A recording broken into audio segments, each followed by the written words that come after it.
Hello and welcome once again to my YouTube channel Rajnish sir की master class. And आज के class में real number को हम कंप्लीट करने वाले हैं। आज का क्लास रियल नंबर का फाइनल पार्ट है, जिसमें हम इरेशनलिटी को प्रूव करने वाले हैं। इरेशनलिटी को कैसे प्रूव किया जाता है उसको समझने वाले हैं। तो अभी तक जो हमने पढ़ा था रियल नंबर पार्ट 1 में, जिसमें हमने डिस्कस किया था कि किसी भी नंबर का एचसीएफ और एलसीएम कैसे निकाला जाए, जिसमें हमने दो थ्योरम के बारे में डिस्कस किया था। एक थ्योरम था कि किसी भी कंपोजिट नंबर को उसके प्राइम फैक्टर्स के प्रोडक्ट के रूप में लिखा जा सकता है, और दूसरा थ्योरम हमने ये पढ़ा था कि कोई भी प्राइम नंबर है और अगर वो किसी भी पॉजिटिव इंटीजर के स्क्वायर को डिवाइड करता है तो वही प्राइम नंबर उस पॉजिटिव इंटीजर को भी डिवाइड कर सकता है। अभी तक हमने यहाँ तक का डिस्कशन कर लिया था, और आज की क्लास में हम इस टॉपिक के साथ इस चैप्टर को कंप्लीट करने वाले हैं। तो यहाँ पे टॉपिक का नाम है प्रूविंग इरेशनलिटी ऑफ नंबर्स। किसी भी इरेशनल नंबर को प्रूव करना है कि वो कैसे इरेशनल है। तो ऐसे क्वेश्चंस को आज हम डिस्कस करने वाले हैं, और इसके साथ हम इस चैप्टर कंप्लीट करने वाले हैं। सबसे पहला क्वेश्चन आपको दिख रहा है बोर्ड पे, √5 इज एन इरेशनल नंबर। इसको हमको प्रूव करना है। प्रूफ करना है तो इसके लिए हम कुछ स्टेप्स को फॉलो करेंगे और उसको हम अभी प्रूव करेंगे। एग्जाम में ऐसे क्वेश्चंस डायरेक्ट आते हैं, बिहार बोर्ड हो, सीबीएसई बोर्ड हो, या किसी भी बोर्ड में क्लास 10th के एग्जाम में ऐसे क्वेश्चंस आते हैं। लेकिन इसको प्रूफ करने से पहले हम किसके बारे में डिस्कस करने वाले हैं? हम इरेशनल नंबर के 4 बेसिक थ्योरम को डिस्कस करने वाले हैं। क्योंकि इरेशनल नंबर पढ़ रहे हैं तो उसके कुछ कॉन्सेप्ट्स को समझना जरूरी है।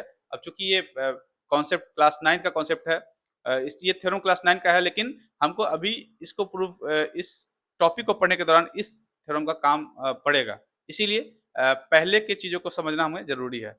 तो इसको तो हम प्रूव करना सीखेंगे ही, लेकिन सबसे पहले जानते हैं कि कोई इरेशनल नंबर है उसके कौन कौन से बेसिक कॉन्सेप्ट्स हमको जानने हैं। सबसे पहला कॉन्सेप्ट ये बोलता है कि कोई भी इरेशनल नंबर अगर उसमें माइनस साइन लग जाए तो वो भी इरेशनल कहलाएगा। ये मतलब ये फर्स्ट थ्योरम है, फर्स्ट बेसिक कॉन्सेप्ट है कि अगर कोई रेशनल नंबर हो, फर्स्ट अगर कोई रेशनल नंबर हो अगर कोई रेशनल नंबर हो और उसमें अगर माइनस साइन लग जाए तो ये भी इरेशनल होगा। ये भी इरेशनल है और ये भी इरेशनल है। सेकेंड थ्योरम क्या बोलता है? सेकेंड थ्योरम बोलता है कि किसी भी कोई भी रेशनल नंबर और इरेशनल नंबर का सम या डिफरेंस,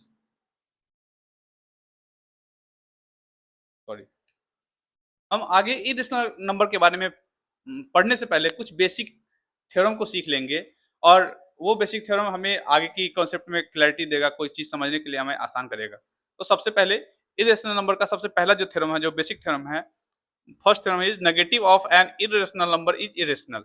कोई भी इरेशनल नंबर है उसमें अगर हम नेगेटिव साइन लगाते हैं तो वो भी इरेशनल कहलाएगा। पहला थ्योरम हो गया। Second theorem is the sum of rational number and irrational number is an irrational number. इसका कहने का यह मतलब है कि कोई एक रेशनल नंबर लेते हैं और एक इरेशनल नंबर लेते हैं, दोनों को अगर जोड़ते हैं तो उसका जो सम आएगा वो एक इरेशनल नंबर होगा। एग्जांपल लेते हैं, तो सेकेंड थ्योरम के लिए एग्जांपल लेते हैं कि जैसे कोई रेशनल नंबर है 2 और उसको √2 से जोड़ दिया हमने, तो क्या हो गया? ये जो नंबर होगा ये एक इरेशनल नंबर होगा, इरेशनल होगा। सेम वैसे ही कोई भी नंबर ले लेते हैं और उसमें अगर √2 को जोड़ देते हैं, ये भी क्या होगा? इरेशनल होगा।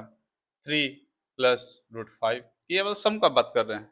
सम के बाद, सम के कंडीशन में अगर दो रेशनल नंबर, दो एक रेशनल और एक इरेशनल को अगर हम जोड़ते हैं तो उसका जो सम होगा वो क्या आएगा? इरेशनल आएगा। ये सेकंड थ्योरम बोलता है। फर्स्ट थ्योरम में क्या है? कोई भी रेशनल नंबर, कोई भी इरेशनल नंबर ले लेते हैं और उसमें नेगेटिव साइन लगाते हैं, तो ये भी क्या होगा? इरेशनल होगा। कोई भी रेशनल नंबर, कोई भी इरेशनल नंबर लेते हैं और उसमें नेगेटिव साइन लगाएंगे, वो क्या हो जाएगा? इरेशनल होगा। ये फर्स्ट थ्योरम था, और सेकंड थ्योरम अभी हमने डिस्कस किया। थ्योरम थर्ड क्या बोलता है कि कोई भी रेशनल नंबर, कोई भी non zero rational number, zero छोड़ के कोई भी नॉन जीरो रेशनल नंबर को अगर हम इरेशनल से मल्टीप्लाई करते हैं, कोई भी non zero rational number, like हम 3 ले लेते हैं, 3 एक नॉन जीरो रेशनल नंबर है, और हम उसको अगर √7 से मल्टीप्लाई करते हैं तो ये दोनों मिलके क्या बनेगा? इसका जो प्रोडक्ट आएगा, ये जो प्रोडक्ट है, ये प्रोडक्ट इरेशनल होगा। ये थ्योरम 3 बोलता है कि कोई भी रेशनल और इरेशनल को अगर मल्टीप्लाई करते हैं तो उसका जो रिजल्ट आएगा वो क्या होगा? इरेशनल होगा। और लास्ट थ्योरम ये बोलता है कि अगर दो इरेशनल, अभी तक हमने क्या लिया? एक रेशनल और एक इरेशनल को लिया। लेकिन लास्ट थ्योरम में क्या बोला है कि अगर हम दोनों को इरेशनल ही ले ले, तो दो इरेशनल नंबर को जोड़ेंगे, घटाएंगे, गुना करेंगे और भाग करेंगे, तो उसका जो रिजल्ट होगा वो रेशनल भी हो सकता है और इरेशनल भी हो सकता है। जरूरी नहीं कि वो इरेशनल ही हो हमेशा। तो ये 4 थ्योरम आपको याद रखना है। ठीक है, पहला थ्योरम है किसी भी इरेशनल में नेगेटिव साइन लगाएंगे तो वो इरेशनल होगा। दूसरा है एक रेशनल और एक इरेशनल को जोड़ेंगे तो उसका जो रिजल्ट आएगा वो इरेशनल होगा। थर्ड थ्योरम ये बोलता है कि किसी भी नॉन जीरो रेशनल नंबर को इरेशनल से मल्टीप्लाई करेंगे तो रिजल्ट आएगा वो इरेशनल होगा। एंड लास्ट इज कि कोई दो रेशनल नंबर को जोड़े या घटाए या गुना करे या भाग करे, result is going to be irrational. तो चलिए शुरू करते हैं। हमें प्रूफ क्या करना है, √5 इज एन इरेशनल नंबर, हमें इसको प्रूफ करना है। तो इसको प्रूफ करने के लिए हम एक कॉन्सेप्ट का यूज करने वाले हैं, एक थ्योरम का यूज करने वाले जो हमने कल पढ़ा था, कल के क्लास में पढ़ा था कि अगर कोई प्राइम नंबर है और अगर वो किसी पॉजिटिव इंटीजर के स्क्वायर को डिवाइड कर दे रहा है, तो वही प्राइम नंबर उस पॉजिटिव इंटीजर को भी डिवाइड करेगा।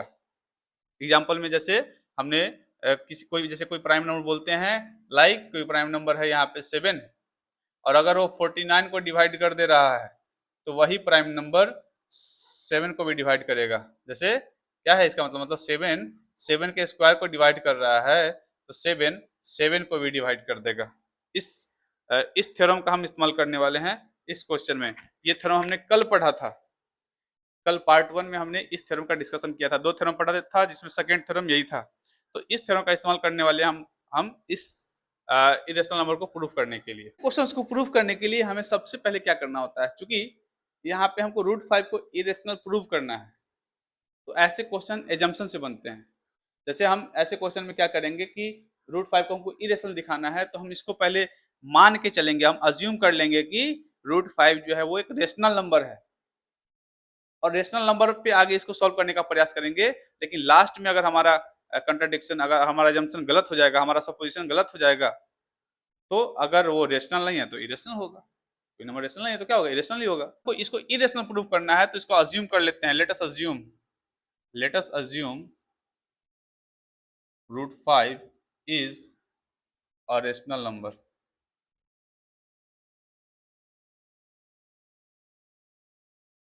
और कोई रेशनल नंबर होता है वो किस फॉर्म में होता है, तो कोई भी रेशनल नंबर वो इस फॉर्म में होता है, वो a/b के फॉर्म में होता है, जहां पे a और b क्या होता है, a और b क्या होता है, को प्राइम होता है। को प्राइम का आप मतलब समझ लीजिए, को प्राइम का ये मतलब होता है कि उसके बीच का फैक्टर बोल रहे हैं, सॉरी, उसके बीच का जो एचसीएफ होता है वो 1 होता है, या उसके बीच का कॉमन फैक्टर 1 होता है। एग्जाम्पल ले लेते हैं, जैसे यहाँ पे हम एग्जाम्पल लेके आपको बताते हैं कि को प्राइम होता क्या है। जैसे हमने बोला 3/5, 3/5 एक रेशनल नंबर है, तो रेशनल नंबर है इसका ये मतलब हुआ कि थ्री का फैक्टर क्या क्या है, 1 और 3, और 5 का फैक्टर क्या क्या है, 1 और 5।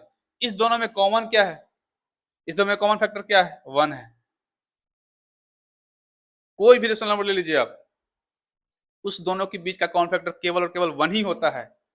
1 के अलावा अगर कोई कॉमन फैक्टर आ रहा है, इसका मतलब वो रेशनल नंबर नहीं है। ठीक है, तो यहाँ पे हमने माना कि √5 क्या है, a/b है, तो इसका मतलब क्या है कि a और b के बीच का कॉमन फैक्टर क्या होना चाहिए, 1 ही होना चाहिए।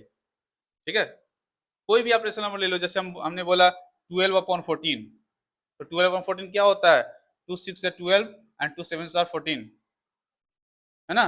तो 6 का फैक्टर क्या क्या हो जाएगा, 6 का फैक्टर क्या होता है, 1 2 3 एंड 6, एंड 7 का फैक्टर क्या होता है, 1 एंड 7। आप देख लो इस दोनों में कॉमन फैक्टर क्या है, कॉमन फैक्टर इसमें क्या है, 1 है। What does it mean, it means it means that इसके बीच का कॉमन फैक्टर क्या है, 1 है, क्योंकि 12/14 को हम कट करते हैं तो 6/7 आएगा ही। तो या तो इसके बीच का कॉमन फैक्टर 1 होगा, या इसके बीच का एचसीएफ क्या होगा, 1 होगा, इसका एचसीएफ 1 होगा। तो दोनों में से कोई भी चीज आप बोल सकते हो। चलिए, तो अब इसके आगे का स्टेप को फॉलो करते हैं। हमने फर्स्ट स्टेप में जो ये लिखा है where A and B are coprime, इसको हमने क्लियर कर लिया। ठीक है, इसके बाद हम बढ़ते हैं आगे। कोई भी चीज में क्लैरिटी जरूरी है। इसीलिए हमने बोला, इसीलिए इसको पहले आप अक्सर देखते हैं बुक में ए एंड बी आर को प्राइम, तो थोड़ा सा कंफ्यूजन होता है कि ये को प्राइम क्या है, और ये थोड़ा वर्ड जो है डिफिकल्ट लगता है जानने में। लेकिन आप समझ लीजिए कि कोई भी रेशनल नंबर अगर इस फॉर्म में, कोई भी रेशनल नंबर जो होता है उसके बीच का वो दोनों, उसमें जो डिनोमिनेटर और न्यूमरेटर होता है दोनों के बीच का जो कॉमन फैक्टर होता है क्या होता है, वन ही होता है।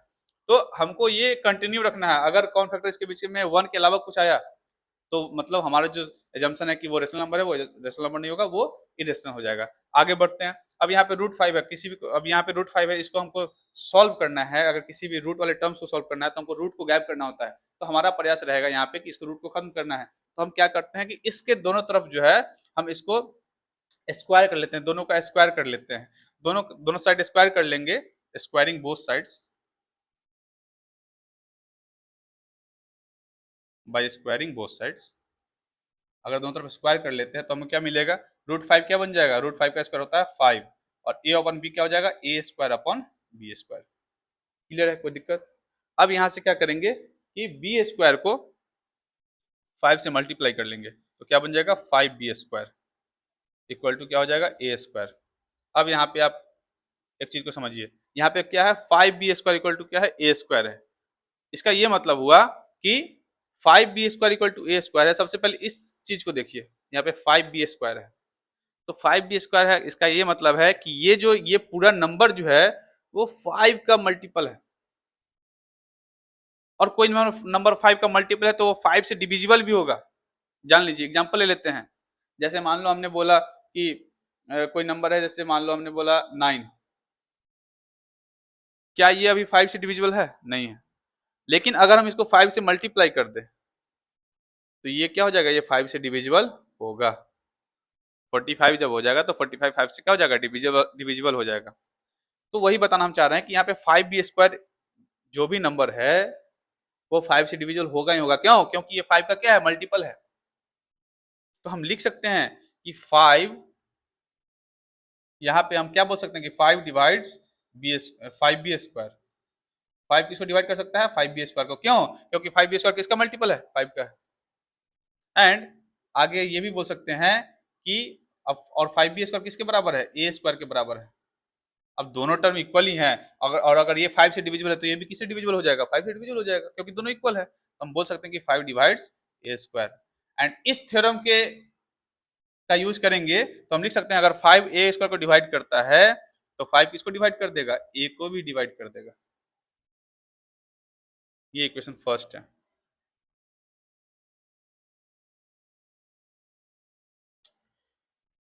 क्या यहां तक क्लियर है, कोई दिक्कत है? क्या हमने किया, सबसे पहले अज्यूम कर लिया कि रूट फाइव रेशनल है, और रेशनल है तो वो ए अपन बी के फॉर्म में होगा, जहां ए और बी को प्राइम होगा। को प्राइम का मतलब हो गया कि उस दोनों के बीच का कॉमन फैक्टर क्या होगा, वन होगा। आगे बढ़, आगे क्या हमने किया कि दोनों तरफ स्क्वायर कर लिया। स्क्वायर कर लिया तो यहाँ पे फाइव आ गया, यहाँ पे A square upon B square आ गया। अब यहाँ पे क्रॉस मल्टीप्लाई कर लिया तो five B square equal to A square हो गया। अब हमने बोला कि फाइव बी स्क्वायर फाइव से डिविजिबल होगा। क्यों? क्योंकि फाइव का मल्टीपल है और ये दोनों इक्वल भी है। तो फाइव जो है वो ए स्क्वायर को डिवाइड डिवाइड करेगा, और फाइव अगर ए स्क्वायर को डिवाइड करता है तो इस थ्योरम से कि कोई भी प्राइम नंबर अगर उसके स्क्वायर को डिवाइड करता है तो वही प्राइम नंबर उस नंबर को भी डिवाइड करेगा। तो फाइव अगर ए स्क्वायर को डिवाइड कर रहा है तो फाइव ए को भी डिवाइड करेगा। ये पार्ट वन है इसका। अब इसी के सेकेंड पार्ट में आते हैं। सेकेंड पार्ट में यहाँ के बाद हम क्या करेंगे कि ए को, अब चूंकि ए जो है वो फाइव से डिविजिबल है तो ये किसी न किसी फाइव का मल्टीपल होगा ही, तो हम लिख देते हैं ए इक्वल टू फाइव सी और सम इंटीजर सी। तो फाइव से हम क्यों लिखे, हम A equal to three C, nine C, seven C क्यों नहीं लिखा हमने? क्यों? क्योंकि यहाँ पे अब दिख रहा है ना, फाइव जो है ए को डिवाइड कर रहा है, मतलब ए भी किसका मल्टीपल है, फाइव का ही मल्टीपल है। इसलिए हमने ए इक्वल टू क्या लिखा, फाइव सी लिखा। हम नाइन सी नहीं लिख सकते हैं। क्यों? क्योंकि सी जो भी होगा वो फाइव का मल्टीपल होगा ही। मतलब अगर अगर ए जो ए कुछ भी है वो फाइव का मल्टीपल है, इसलिए हमने फाइव एक बगल में उसका लगा दिया कि कोई भी नंबर उसमें फाइव से मल्टीप्लाई कर लो भाई, क्योंकि वो फाइव का मल्टीपल है। तो इसीलिए हमने इसको ए इक्वल टू फाइव सी लिखा। अक्सर ऐसे क्वेश्चन में अगर आप देखोगे, अगर रूट टू वाले को प्रूव करना है तो ए इक्वल टू टू सी मानना होता है। अगर रूट थ्री को प्रूव करना है तो ए इक्वल टू थ्री सी मान लेते हैं लास्ट में सेकंड पार्ट में। उसी तरीके से अगर रूट सेवन को प्रूव करना है तो यहाँ आने इस स्टेप के बाद हम क्या करते हैं, इक्वल टू सेवन सी मानते हैं। तो ये जो कंफ्यूजन है, इसीलिए कंफ्यूजन नहीं होना चाहिए। क्यों? क्योंकि ये जो ए है ये सेवन का मल्टीपल है, तभी तो सेवन, सॉरी, ए जो है ये फाइव का मल्टीपल है, इसीलिए तो फाइव से डिविजिबल है। तो इसीलिए हम ए कुछ भी मानेंगे वो 5 के मल्टीपल में ही मानेंगे, इसीलिए हमने क्या किया, a इक्वल टू 5c लिखा। अब आगे बढ़ते हैं, फिर से जैसे हमने यहाँ पे स्टेप किया था, दोनों तरफ हम स्क्वायर कर लेते हैं, तो a स्क्वायर इक्वल टू क्या हो जाएगा, 25c square. A square equal to क्या हो जाएगा, 25c स्क्वायर। और यहाँ पे आप देख सकते हो ए स्क्वायर का वैल्यू हमको मिल चुका है, ए स्क्वायर इक्वल टू क्या है, 5b स्क्वायर है। ए स्क्वायर इक्वल टू क्या है, 5b स्क्वायर। हमने इसलिए स्क्वायर किया था क्योंकि हमको ए स्क्वायर का कुछ ए वाला ए में स्क्वायर का वैल्यू पता था, इसलिए हमने इसको स्क्वायर कर लिया। तो ए स्क्वायर का वैल्यू यहाँ पे दिया हुआ है 5b स्क्वायर, तो हमने इसको किया 5b square equal to 25c square. ठीक है, अब यहाँ से ये 5 उधर जाएगा तो डिवाइड हो जाएगा, तो बी स्क्वायर इक्वल टू क्या लिख सकते हैं, 5c स्क्वायर। अब देखो यहाँ पे ये 5c स्क्वायर क्या 5 से डिविजिबल है, बिल्कुल है। क्यों है, क्योंकि ये 5 का मल्टीपल है, दिख रहा है स्पष्ट रूप से, यहाँ पे 5 है, 5 मल्टीप्लाई सी स्क्वायर तो 5 से डिविजिबल तो होगा ही ना, मतलब 5 डिवाइड 5 से स्क्वायर। ये लाइन इसको ऐसे पढ़ते हैं, 5 डिवाइड 5 से स्क्वायर, मतलब 5 जो है वो इसको डिवाइड कर रहा है, एंड 5c स्क्वायर किसके बराबर है, बी स्क्वायर के बराबर है। तो हम लिख सकते हैं ना कि 5 डिवाइड बी स्क्वायर, और अगर 5 बी स्क्वायर को डिवाइड करेगा तो इस थ्योरम की मदद से लिख सकते हैं 5 डिवाइड्स बी। कोई दिक्कत, कोई दिक्कत नहीं, दिक्कत। अब आप देखिए यहाँ पे ए और बी को हमने को प्राइम बोला था, लेकिन इक्वेशन फर्स्ट और इक्वेशन सेकेंड से आप देखो कि 5a को भी डिवाइड कर रहा है और 5b को भी डिवाइड कर रहा है। इसका ये मतलब हुआ कि 5a और b दोनों का एक और कॉमन फैक्टर आ गया, 1 के अलावे a और b का एक और कॉमन फैक्टर आ गया, क्या 5 आ गया। मतलब हमने तो माना था कि a और b को प्राइम है, लेकिन यहाँ पे 1 के अलावे एक और फैक्टर हमको 5 दिख रहा है। इसका मतलब हमने जो अज्यूम किया था वो हमारा एजम्पशन रॉन्ग हो गया, इसीलिए √5 क्या हो जाएगा, यहाँ पे इरेशनल हो जाएगा। हम यहाँ पे लिखेंगे from equation 1 and 2, from equation 1 and equation 2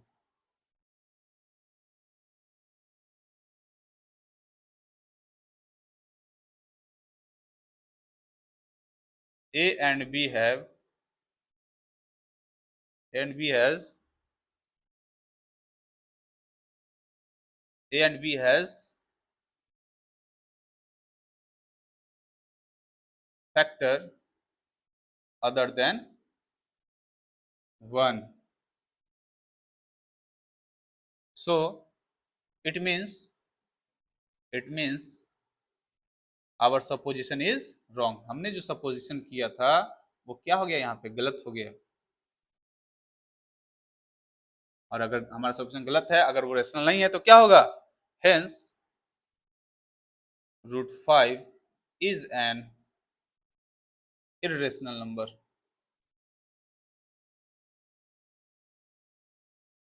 clear. अब इसी में जो सेकंड टाइप ऑफ क्वेश्चन क्या आते हैं कि इस तरीके से दिखेगा कि एक रेशनल और एक इरेशनल के प्रोडक्ट को दे देगा उसको प्रूफ करने के लिए कि बताइए ये इरेशनल है, इसको प्रूफ करने के लिए। तो जैसे कि आप देख सकते हो कि यहाँ पे हमको प्रूफ करना है, prove √3 √2 is an irrational number.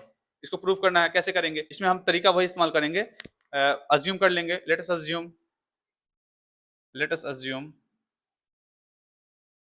That 3 √2 is an irrational number, irrational number। What does it mean, अगर ये इरेशनल है इसका मतलब क्या है कि 3 √2 किस रूप में होगा, a अपॉन b के फॉर्म में होगा, where a and b are coprimes. तो अब इसको हम क्या लिख सकते हैं, इसको इस तरीके से लिख सकते हैं, अगर 3 को उधर भेज दे, ये मल्टीप्लाई में उधर जाएगा तो √2 इक्वल टू क्या हो जाएगा, सॉरी √2 इक्वल टू क्या हो जाएगा, a अपॉन 3b। ऐसे क्वेश्चन बहुत ईजी हो जाते हैं। अब यहाँ पे आप देख सकते हो यहाँ पे a एक इंटीजर है, b एक इंटीजर है, इंटीजर को मल्टीप्लाई करेंगे तो वो भी एक इंटीजर होगा, और दो इंटीजर का जो कोसेंट होगा वो भी क्या होगा, इंटीजर ही होगा। हम जानते हैं कि √2 इरेशनल है, लेकिन उसका राइट हैंड साइड में हमको क्या दिख रहा है, रेशनल नंबर। मतलब हम ये बोल सकते हैं as a 3 and b are integers,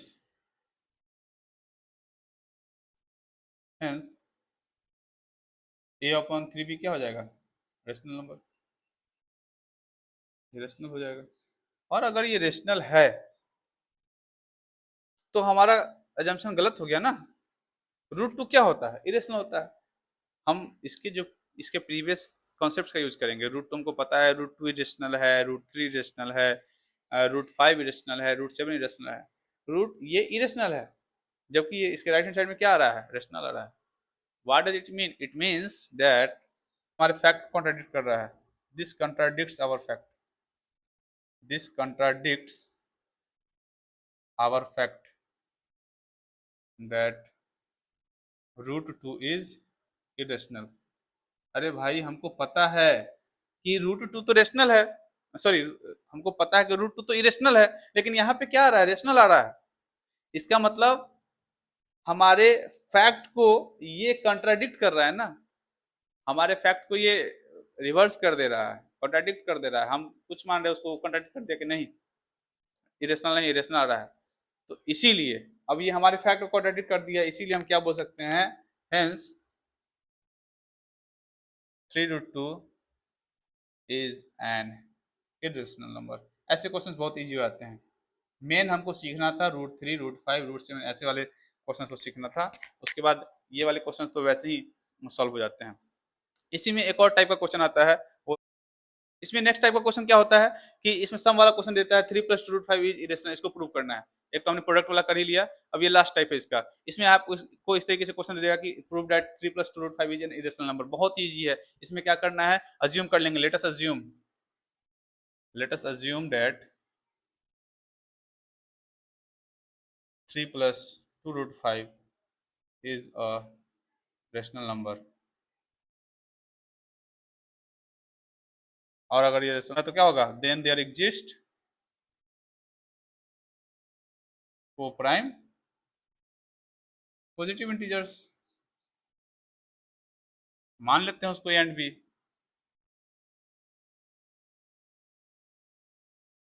तो इसका फॉर्म क्या हो जाएगा? अगर हम इसको रेशनल नंबर माने तो ये इस रूप में होना चाहिए, होना चाहिए ना। अच्छा, इसको हम थोड़ा सा सॉल्व करते हैं तो कैसे हो जाएगा? ये थ्री इधर एडिशन में उधर जाएगा तो सब्ट्रैक्शन में आ जाएगा। मीन्स 2√5 इज इक्वल टू क्या लिख सकते हैं? A upon B minus three. यहाँ से इसको और क्या लिख सकते हैं? Root 2√5 is equal to A minus three B upon B. हमने क्या कर लिया? बी का एलसीएम ले लिया और इसको इस रूप में लिख दिया। फिर आगे इसको क्या लिख सकते हैं? फिर आगे इसको लिख सकते हैं √5 इक्वल टू, यहाँ पे 2 मल्टीप्लाई में हो जाएगा तो क्या हो जाएगा? डिवाइड में A minus three B upon two B. इस रूप में हो गया। अब आप यहाँ पे देख सकते हो A integer, B integer, integer का डिफरेंस भी इंटीजर, अच्छा, और बी इंटीजर, बी और टू बी इंटीजर, और इंटीजर का मल्टीप्लिकेशन भी इंटीजर, और दोनों का कोसेंट भी दोनों, अच्छा, दो इंटीजर है उसका कोसेंट हमेशा क्या होगा? रेशनल नंबर होगा। It means that A minus three B upon two B is a rational. लेकिन लेकिन आपको पता है कि √5 क्या है? इरेशनल है। तो ये हमारे फैक्ट को, हमको पता है कि √5 इरेशनल है, √5 इरेशनल है। ये तो एक फैक्ट हो गया। और इस फैक्ट को ये कंट्राडिक्ट नहीं कर रहा है, ठीक है? ये कंट्राडिक्ट कर रहा है तो इसको लिखेंगे यहाँ पे, this contradicts our fact that, this contradicts our fact that √5 is irrational. भाई, हम जानते हैं कि इरेशनल है √5, लेकिन यहाँ पे हम क्या देख रहे हैं कि ये रेशनल आ रहा है, इसीलिए so our supposition is wrong. हमने जो उसको माना था वो क्या हो गया? गलत हो गया। हेंस हेंस क्या लिखेंगे? Hence 3+2√5 is an irrational number. खत्म। बस यही तीन टाइप है। आपके एग्जाम में इसी तीन टाइप से क्वेश्चन आएगा, कोई एक क्वेश्चन आ सकता है, लेकिन आपको एक वो सबसे इंपॉर्टेंट है, वो √7, √5 इसको समझना जरूरी है। अगर आप उसको समझ लिए तो ऐसे क्वेश्चन को बहुत इजीली आप डील कर सकते हैं, सॉल्व कर सकते हैं। तो फाइनली ये चैप्टर कंप्लीट हो चुका है, और इसमें जो जो टाइप्स थे, जो जो टाइप के क्वेश्चन पूछे जाते हैं एग्जाम में, उसको हमने डिस्कस किया है। और आज के क्लास ही फाइनल क्लास था रियल नंबर्स का। अब एक वीडियो मैं बनाऊंगा, उस पर रियल नंबर्स के जितने क्वेश्चंस होते हैं, एचसीएफ एलसीएम निकालने वाले, कोई किसी को इरेशनल प्रूफ करने वाला क्वेश्चंस, और कुछ जो है इसमें वर्ड प्रॉब्लम वाले क्वेश्चंस होते हैं, उसके बारे में डिस्कस करेंगे। आज के लिए इतना ही। अगर आपको ये वीडियो पसंद आया, अगर आपको ये सारे कॉन्सेप्ट समझ में आए, तो please like the video and don't forget to share with your friends, ताकि उनको भी कुछ सीखने को मिले। आज के लिए इतना ही। Tata bye bye and thank you for watching my video.